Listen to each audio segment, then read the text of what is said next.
자, 안녕하십니까. 3월 25일 화요일입니다. 오전장 주들 방송을 시작을 합니다. 자, 오늘 지수는 어제 미국이 큰 폭의 상승에 비해서는 우리 시장이 그죠? 강하지는 못합니다. 어제도 또 코스피는 하락을 했고 코스닥도 강보합 수준이었는데, 자, 그래서 오늘 보면은 이제 어제 오늘과 비슷한 그런 양상은 이제 어쨌든 수급적으로 외국인들도 또 기관들도 적극적이지가 않아요. 지금 이제 항상 우리 시장이 오전장에는 기관들 중에서도 이 금융투자 쪽에 프로그램 매도가 대부분 좀 나오다 보니까 그죠? 주가가 좀 탄력이 없고, 그러다가 이제 오후장 가면서 또 외국인의 매도가 는다든지 또 연기금의 매수가 준다든지 하면 이제 지수가 또 밀리는 모습인데, 자, 아무튼 어제 미국 시장이 또 큰 폭의 상승세를 보이면서 우리 시장도 상승 출발은 하고는 있습니다. 그죠? 근데 일본 같은 경우는 1.26 또 큰 폭의 상승세를 보이는 반면 우리 시장은 조금 약한 흐름이긴 하죠. 근데 그 부분에서는 수급적으로 아무튼 금융투자 쪽에 매도가 좀 나오는 그런 모습이고, 자, 어제 이제 현대차는 약간 어제 주가가 오늘 큰 폭의 상승세를 보이는데 반영은 좀 어제 되었죠. 그러니까 어제 제가 이제 이 투자 관련 부분에서는 언급이 없었으나 관세 그죠? 예외 부분에 이제 그 부분이 결국 이제 현대차가 미국의 31조 그죠? 투자를 어제 트럼프하고 같이 옆에서 발표를 했습니다. 그래서 트럼프도 어려운 애로 사항이 있으면 언제든지 오라 그죠? 이제 그런 관점에서 이제 현대차 기아차가 강한, 또 어제 자동차 부품주도 강했는데 약간 이제 고점은 조금 맞는 것 같아요. 그러니까 제가 가격적으로 현대차를 한 23만 원 수준 정도 그죠? 말씀드렸는데 오늘 아침에 발표가 나오면서 그냥 급등으로 출발했잖아요. 그래서 그거 이따가 한번 보도록 하고, 자동차 부품 쪽도 마찬가지로 물론 순환으로 오늘 같은 경우에 자동차 부품 쪽은 당연히 호재가 나오면서 강하고, 또 낙폭 가대의 2차 전지 쪽도 오늘 좀 올라오는 모습. 이제 그러면서 일부 이제 또 바이오 쪽도 좀 안정을 찾는 그런 모습이죠. 바이오 부분에서 이제 HLB하고 네이처셀이 어제 이어서 오늘도 네이처셀은 상한가니까 그런 부분들이니까, 그래서 오늘 자동차가 어제 오늘 좀 강한 흐름을 가져가는데 좀 어떻게 대응을 해야 될지 그죠? 그런 부분들하고, 그리고 이제 그동안에 또 주도 역할을 했던 조선이라든지 철강, 조선이라든지 이 방산 이런 쪽은 또 오늘 하락이 좀 두드러집니다. 그러니까 이제 다음 주 월요일 날 공매도 재개를 앞두고 좀 많이 올랐던 종목들은 조금 부담을 느낄 수 있는 부분은 있겠으나, 공매도라는 게 그죠? 결국 이제 실적과 성장이 뒷받침되는 종목에는 공매도를 할 수가 없겠죠. 그러나 이제 그렇지 않고 주가의 어떤 성장이라는 개념, 실적이 뒷받침 안 되는 사안에서 주가가 많이 올랐다면 거기에는 이제 공매도의 포적이 될 수밖에 없겠죠. 그죠? 그런 부분으로 한번 보도록 할게요. 그래서 반도체 쪽도 삼성전자가 조금 주춤하는 모습이죠. 그러니까 단기적으로는 이제 워낙 또 삼성전자가 올랐기 때문에 이제 그런 부분들. 그러다 보니까 반도체 소부장 쪽도 좀 하락을 하는 그런 모습입니다. 자, 우선 이제 미국 시장을 잠깐 가서 볼게요. 자, 미국을 보면은 어쨌거나 어제 미국 시장은 테슬라가 이제 급등을 보여줬는데, 자, 나스닥도 지금 보세요. 이제 어제 20일을 갭 상승으로 올려 세웠죠. 그죠? 그러면 말씀드린 그 다음에 이제 이 20일 이평에 여기서 오늘 이제 어제는 올렸었지만 여기서 내릴지 부분은 오늘 봐야 되겠지만은 1차적으로 만약에 이 200일 이평 어제 말씀드린 것처럼 18,500포인트까지 정도는 기술적 반등이 나올 수 있는 부분이 되는 것이고, 더 강하다고 한다면은 그때는 18,800 이 정도 수준이겠죠. 그죠? 아니 19,000 120일 평균선. 그래서 아무튼 미국이 이 낙폭이 이게 주가라는 것은 하락을 하면 또 기술적 반등을 준다. 근데 요 바닥권에 요 약간 부실한 부분을 조금 보여주고는 있는데, 그래서 요 200일 이평에서 이제 저항을 받느냐, 조정을 받느냐, 아니면 요 120일 이평 19,000포인트까지 가느냐, 이제 그 부분은 이번 주에 어느 정도 그죠? 또 일부 지표들에 따라서 나올 수 있겠죠. 자, 그런데 이제 미국이 어제 강했던 게 제일 많이 빠진 주식이 누구였습니까? 최근에 테슬라였죠. 테슬라가 지금 낙폭 제일 많이 빠졌거든요. 그러니까 제일 많이 빠진 테슬라가 이제 11% 급등을 가져가고, 그러니까 테슬라도 이제 280 208달러, 290달러 수준까지, 뭐 여기서 더 강하다고 하면 300달러 부근까지도, 그죠? 볼 수 있다. 이렇게 말씀을 드렸는데, 아무튼 기술적 반등이 나오고 있는, 만약에 이제 테슬라도, 여기서 조금 더 미국 시장이 안정권으로 돌면서 상승한다면은 122등 평균선이 330달러거든, 그죠? 거기까지 넘볼 수는 있다. 이렇게 말씀을 드릴 수 있겠고. 근데 이제, 그렇게 많이 빠지지 않은 뭐, 예를 들어서, 엔비디아 같은 경우에는 여기에 그렇게 강하지 않았죠. 한 3%대. 애플도 마찬가지로, 그죠? 그렇게 강하진 않았죠. 그래서 어제 미국에서 가장, 많이 하락한, 테슬라가 상승폭이 가장 컸다. 이제 그런 측면에서 우리 시장에 뭐, 일부, 나스닥 종목들도 조금 상승을, 나스닥이나 저기 2차 전지적으로 상승하긴 하는데, 그죠? 자, 그렇게 보시면 될 것 같고. 자, 그러면 이제 우리 시간 와서, 자, 우리는 오늘 외국인들이 582억 매도가 크지는 않습니다. 그러니까 이제 오늘 어제 삼성전자를 외국인들이 약간 이제 매도를 하는 그런 모습이었는데, 오늘은 오히려 삼성전자는 외국인들이 매수를 보이고 있거든요. 그죠? 삼성전자는. 그리고 이제 하이닉스는 외국인이 좀 파는 그런 모습이고, 그 자동차 쪽은 이제 기아차는 또 외국인들이 매수를 보입니다. 그럼 현대차는 약간 간방 수준이거든요. 간방 수준. 자, 그런 측면에서 오늘도 삼성전자는 여전히 조정이 나쁘지는 않다. 이렇게 말씀드릴 수 있겠고. 자, 그리고 이제 기관들이 667억인데, 예, 금융투자가 774억이죠. 연기금이 이제 매도가 줄어요. 그죠? 매도가. 그러면서 지수가 조금 더, 아까 뭐 장중에도 마이너스까지 갔었다가 올라오는 모습이고요. 금융투자가 이제 774억인데, 금융투자가 지금 어제도 장중 내내 결국 이제 계속 막 매도를 들이대고 있었던 그런 모습이었거든요. 그죠? 그래서 금융투자가 좀 낙폭을 줄이면, 좋지 않을까. 자, 가장 중요한 것은 어쨌든 미국도 단기 낙폭에 대해서 17,000대에서 바닥을 만들고 최소 18,000 중반대까지는 좀 반등을 또 주는 그런 흐름을 보이고 있고, 그죠? 또 우리 시장도 단기에 지금 주가가 올라온 상황에서 조정을 받으면서 그것도 바톤을 때마치 현대차가 이어가고 있고, 그죠? 반도체가 조정을 받으면서 그런 순환의 흐름으로 진행이 될 수 있을 것이다. 이렇게 보시면 될 것 같아요. 자, 그러면 이제 지수를 한번 보고 볼게요. 자, 현대차가 이제 어제 이제 그런 말씀 제가 드렸어, 그죠? 그래서 강하면은 요 200일평이 한 23만 2천 원대 요 정도인데 오늘 뭐 아침에 시초가를 높게 시작을 해버렸어, 아예. 그죠? 그러면 이거 어떻게 해야 될까? 지금 뭐 여기서 이제 또 시초가 대비 쭉 밀리는데 매도를, 그죠? 모르겠어요. 어쨌든 이제 4월 2일 날 트럼프의 관세 부분에서, 그죠? 자동차가 현대차가 투자를 한다고 하는데 거기다 대고 막 관세를 크게 매길까?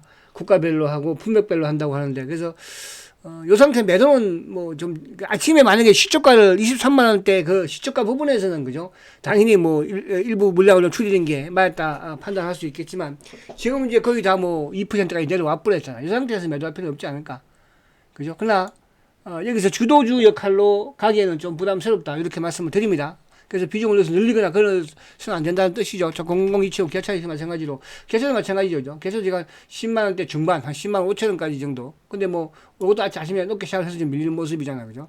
그렇다면 자동차 부품도 이게 보겠지만 다 마찬가지고. 그래서, 너무 강했어요. 그러니까 예를 들어서, 어제 이제 그 투자 부분이 좀 이상하다. 그죠? 나오더라도 좀 단기적으로 가서 나왔으면 참 좋았는데, 너무 어제 강했죠. 오늘. 아침에 시초가를, 그죠? 그런 부분이고. 자, 그리고 이제 0059 구성 삼성전자가 오히려 조정을 참 잘 받는 것 같아요. 그죠? 어제도 말씀드린 것처럼, 여기서 좀 뭐 크게 판다면 살짝 6만원을 장중에 한번 깨주면 저는 더 좋지 않을까. 그죠? 깨주면 오히려 매수 관점에서 접근 한번 해보자. 이렇게 말씀을 드립니다. 삼성전자. 자, 000660 하이닉스도 여전히, 그죠? 조정 나쁘지 않은 조정이지만, 단기적인 이제 수익 측면에서는 뭐, 하이닉스보다는 삼성전자, 그죠? 또 오늘 그 부고 소식이 또 하나 나왔죠. 삼성전자의 이제 이 TV 부분, 그죠? 가전 TV 부분에 또 한 부회장께서 심장마비로, 그죠? 또 사망을 하셨다는 이런 부고가 나왔네, 그죠? 자, 상가 고인의 명복을 빕니다. 참 이게 참 그래요, 그죠? 자, 그리고 이제 바이오 쪽은 셀트리온은 오늘 어쨌든 뭐 지킬 수밖에 없는 그런 구간대에서 지켜야 돼, 그죠? 뭐 아침에도 철렁철렁 하긴 하는데 아무튼 양봉으로서 20일을 지킵니다. 20일을. 근데 이제 지금 보면은 오늘도 딱 지금 딴지를 그는 놈이 누구냐면 죄송합니다. 이 삼성바이오가 또 딴지를 계속 뭐 지금 뭐 걸고 있는 거예요. 지금 얘는 또 계속 잡아. 그러니까 이게 삼성바이오가 좀 밀리는 부분에서 셀트는 뭐 수급적으로 약하다 보니까 그죠? 또 오늘 금융투자 쪽에 매도가 또 나오고 있고. 그러니까 당연히 물량이 프로그램 물량 받을 수밖에 없거든요. 그래서 지금 하여튼 삼바가 오늘도 좀 하락을 하면서 셀트의 발목을 또 잡으려고 하는 게 아닌가. 오늘 두주 청해도 있는데, 그죠? 그래서 오늘 어쨌든 요 21동평을 지키는 양봉으로 좀 마무리가 되어야지, 그죠? 좋겠다. 이렇게 볼 수 있겠습니다. 자, 그리고 이제 바이오 전반적으로 조금 뭐 상승하는 흐름도 보이고 있지만, 그래서 거기까지 하고, 그리고 이제 오늘 요 006400 뭐 이쪽 삼성 SDI라든지 또 LG 에너지, 뭐 LG 에너지 이런 쪽도 반등을 좀 들은 모습이 반등이에요. 2차전 쪽은, 그죠? 2차전 쪽은 오늘 뭐 에코프로 이런 쪽은 반등이라 볼 수 있는 거죠. 에코프로, 에코프로 이런 쪽은 이제 반등이죠. 반등, 그죠? 에코프로 반등. 이 반등을 주는데 지금으로서는 뭐 큰 의미는 없지 않을까 그렇게 보여지죠. 그리고 이제 이쪽에 카카오도 오늘 양봉을 내는 모습인데 조금 뭐 처지기는 합니다만은 좀 인내를 하십시오. 그래 줄이고 있습니다. 그죠? 카카오. 그리고는 이제 이쪽에 오늘 조선주나 방산 이런 쪽은 뭐 다 조정이에요. 밖에 해야 됩니다. 현대로템, 오늘 그죠? 좀 지켜보세요. 뭐 단계가 이렇게 급등했으니까. 그리고 하나오션, 그죠? 하나오션도 지금 조금 이제 비중을 제가 저번에 8만원 위에서는 박스권 상단에서는 좀 줄이라. 그죠? 여기서 이제 기간적으로 조금 더 걸려야 됩니다, 이제. 그죠? 가격적으로도 요 만단계 눌러서 오션이 7만원을 깬다면은 그때 한 6만원, 한 3천원까지도 봐야 되거든요. 여기까지 내려오면 오히려 좋을 것 같아요. 6만 3천까지 그렇게. 자, 조선주. 그리고 이제 뭐 하나이어 같은 경우도 하나이어로 어제 이제 급등했지만 20일 맞고 내려오죠. 그죠? 그러니까 이럴 쪽은 이제 뭐냐면 약간 물론 하나이어가 실적이 좋고 뭐 좋지만은 아무래도 이제 공매도가 재개되면 주가가 많이 오른 주식들은 좀 공매도에 타깃이 될 수가 있거든요. 그런 부분으로 조선이라든지 이런 쪽은 공매도 재개 이후까지는 좀 지켜보자 이런 뜻이에요. 제 말은. 무슨 말이 가십니까? 그러니까 지금 낙폭 과대 이제 종목들이 좀 올라오는 거니까. 그러니까 많이 오른 종목들은 공매도 재개가 되면 타겟이 될 수 있으니까 조선이라든지 방산이라든지 또 이렇게 최근에 많이 좀 상반기에 올랐던 이런 종목들은 그 삼성전자 같은 경우는 뭐 많이 오른 게 있어요? 없잖아요. 그죠? 셀트가 뭐 많이 오른 게 있어요? 없잖아요. 그런 부분을 이해하시면 뜻이에요. 자, 그리고 이제 오늘 반도체 주성엔지도 조정을, 그죠? 좀 받아야 되겠죠? 이런 쪽도. 그리고 이제, 알테오젠은 조금 빠지지만, 오늘 리가캠, 이런 쪽은 자리를 잡으려고 하고 있는데, 아직 조금 부족하긴 해요. ABL, 이런 쪽도, 그죠? 조금 좀 쉬어갈 수 있는 그런 부분인 것 같습니다. 그리고는 이제 오늘 이쪽에 바이오 부분에서는 지금 네이처셀 같은 게 어제 급등을 했는데, 네이처셀도 뭐, 그죠? 오늘, 이것도 이제, 지금 매수는 뭐 안 하겠죠. 그죠? 매수는 안 하고, 저는 뭐 이틀 상이면은, 그죠? 조금, 챙기는 것도 나쁘지 않다. 이렇게 보여지고. 자, 그리고 이제 HLB도 오늘 급등이에요. 그죠? 어제 오늘 급등이죠. HLB도. 그죠? 아무튼 뭐 실패를 했지만, 여전히. 그래서 이것도 이제 어느 정도 반등을 주는 부분, 만약에 65,000까지 정도 온다면은, 65,000까지 온다면은, 그때 가면 이제 비중을 조금 줄여놓고 또 기다려보는 것도 나쁘지 않지 않을까? 그렇게 보여집니다. 그리고 오늘 올릭스도 좀 오르는 모습이고. 자, 올릭스도 한 단계 밑으로, 그죠? 이것도 뭐 시세는 어느 정도 좀 약간 나왔다 보시면 될 것 같아요. 그리고 오늘도 애플론이 막 급등이네, 애플론, 그죠? 10%. 최근에 막 급락했던 종목들이. 그리고 이제 자동차 부품 부분에서는 어제 화신 3인방 화신 단기 나왔죠? 그죠? 오늘 급등하면 당연히 뭐 매도하는 건 당연한 것이고, 서현이와 당연히 나왔어요. 서현이와 그 다음에 성화이텍, 그죠? 오늘 다 엉봉이잖아. 현대공업, 그죠? 현대공업은 이제 좀 뻗치고 이것도 마찬가지로, 그죠? 여기서 현대차, 기아차가 어쨌든 뭐 너무 큰 재료에 노출이 좀 된 그런 모습이었다. 그래서 그쪽도 단기 고점 부분에 왔고, 그렇다고 한다면 자동차 부품 쪽은 좀 고점 부분에 왔다 이렇게 볼 수 있겠고, 그런 측면이라고 한다면 이제 어쨌든 삼성전자가 좀 6만 원 깨기를 기다려야 될 것이고, 그런 부분에서 이쪽에 바이오 쪽 부분들이든 또 아니면 뭐 이쪽 반도체 서부장 쪽이든 이런 쪽에서 조금 그죠 오히려. 근데 이제 원칙적으로는 사실은 다음 주 월요일 날 뭐 공부도 재개되니까 조금 간망은 지켜보는 것도 나쁘진 않지 않을까 이렇게 보여집니다. 자, 화이팅 하시고 오후장에 뵙도록 하겠습니다.